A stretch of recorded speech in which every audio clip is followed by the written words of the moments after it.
Hello दोस्त, स्वागत है हमारे YouTube channel steno dictation railway SSC and others. ये वीडियो 80 वर्ड पर मिनट है। Ready, start. आइए आज हम अपने विचारों को उस दिन तक ले जाए जब हमने गणराज्य की घोषणा की थी।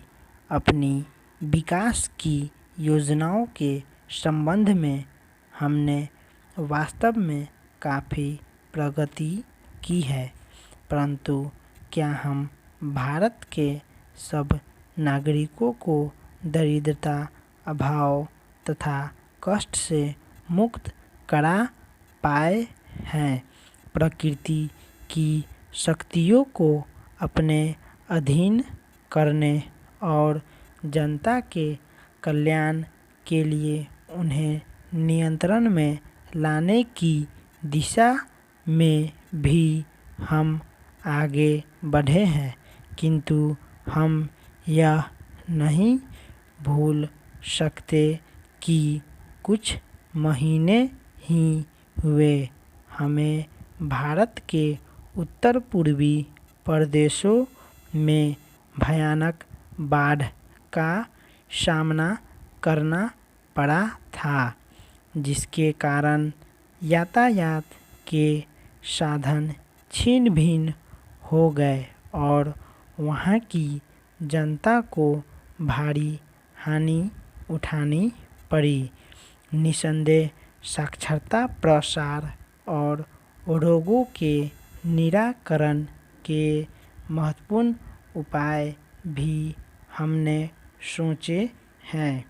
यद्यपि अभी भी देश के बहुत से भागों में निरक्षरता और बीमारी पर्याप्त मात्रा में दिखाई देती है, जन कल्याण की योजनाओं को हम बराबर आगे बढ़ाते रहेंगे। यह हमारा दृढ़ संकल्प है, इसमें संदेह नहीं किया जा सकता। इन योजनाओं के पूरे होने के संबंध में जो प्रयास अब तक किया गया है, उससे भी हमें असंतुष्ट नहीं होना चाहिए। फिर भी जो कुछ अब तक किया जा सका है, यदि वह बहुत चमत्कारी नहीं दिखता, तो उसका कारण यह है कि अभी निर्माण कार्य जारी है और समाप्त नहीं हुआ है। राष्ट्र के निर्माण में समय की आवश्यकता होती है। आज हमारा गणराज्य दिवस है और भारत जैसे प्राचीन राष्ट्र के इतिहास में 5-7 वर्ष की अवधि एक स्वल्पकाल है। आइए अब हम विगत वर्ष की घटनाओं पर नज़र डालें और यह देखें कि विकास के कार्यों और निर्माण योजनाओं की दिशा में हम कहाँ तक आगे बढ़ सके हैं।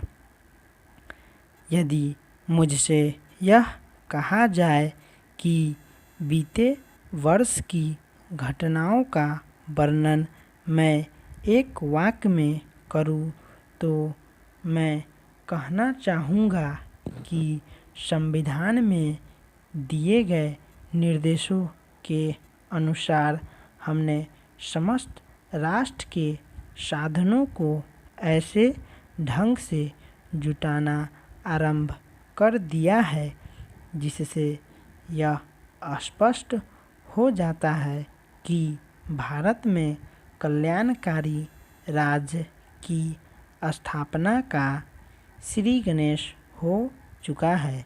पिछले वर्षों में हमने जो संकल्प और दावे किए थे, अब वे मूर्तिमान होने लगे हैं। इसलिए अब यह समझना कठिन नहीं है कि राष्ट्र किधर जा रहा है और आगामी 10 या 15 वर्षों में हम किस स्थिति में होंगे। Stop. Please like, subscribe, share and press the bell icon.